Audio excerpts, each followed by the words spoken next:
ஓம் சக்தி.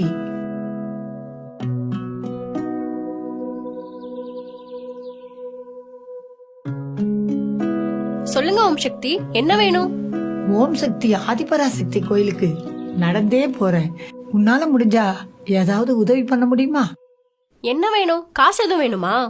இல்ல சக்தி, சாப்பிடறதுக்கு இப்போ சாப்பாடு கிடைக்குமா? சரிம்மா, ஒரு 5 நிமிஷம் இருங்க, கொண்டு வந்துடுறேன். ஓம் சக்தி.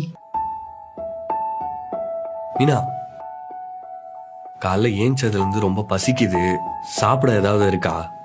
என்ன பார்த்தா உனக்கு வேலைக்காரி மாதிரி இருக்கா? கண்ணு முன்னாடி வந்தாலும் ஏதாவது ஒரு வேலை சொல்லிக்கிட்டே இருக்க. இப்ப நான் அப்படி என்ன தப்பா கேட்டேன்? பசிக்குதுன்னு தானே கேட்டேன். நீ என்ன 5 வயசு குழந்தையா? பசிக்குதுன்னா போய் சாப்பாடு கூட போட்டு சாப்பிட தெரியாதா? கால் தானே அடிபட்டு இருக்கு, கை நல்லா தானே இருக்கு. போ.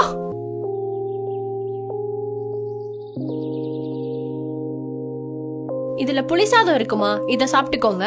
சக்தி, பசிச்ச வயிற்றுக்கு சோறு போட்ட நீங்க வாழ்க்கையில எப்பவும் சந்தோஷமா இருக்கணும். நீங்க சொன்னது நடந்தா எனக்கும் சந்தோஷம் தாம்மா. என்னாச்சு சக்தி? கல்யாணம் ஆகி 1 வருஷம் ஆகுது. காலையில எழுந்திருக்கிறப்பவே சண்டையில தான் ஆரம்பிக்குது எங்க வாழ்க்கையே. கொஞ்சமாவது மனசு சந்தோஷமா இருக்கும்னு பார்த்தா அது நடக்கவே இல்ல. ஏண்டா கல்யாணம் பண்ணணும்னு இருக்குமா? என் வாழ்க்கையில் நடந்ததை நான் சொல்றேன். எது சரி எது தப்புன்னு நீ முடிவு பண்ணிக்க.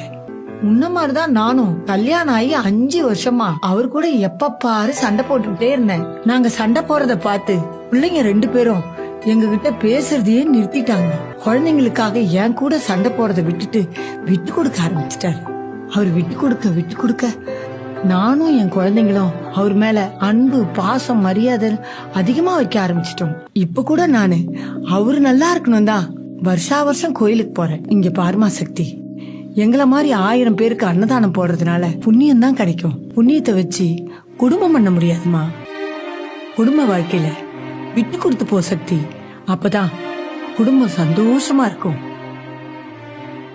குடும்பத்துக்காக விட்டு கொடுத்த யாரும் கெட்டு போனதா சரித்திரமே இல்ல. ஐயோ, விட்டா நான் இன்னைக்கெல்லாம் பேசிக்கிட்டே இருப்பேன் சக்தி. அப்ப நான் கிளம்புறேன்.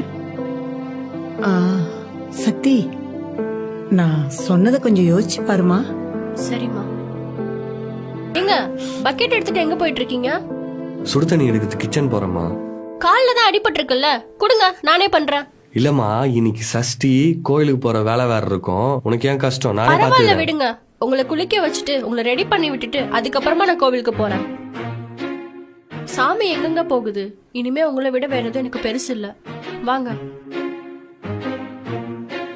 இப்படி ஒரு மனைவி கிடைக்கிறதுக்கு நான் எத்தனை ஜென்மத்துல புண்ணியம் பண்ணணும்.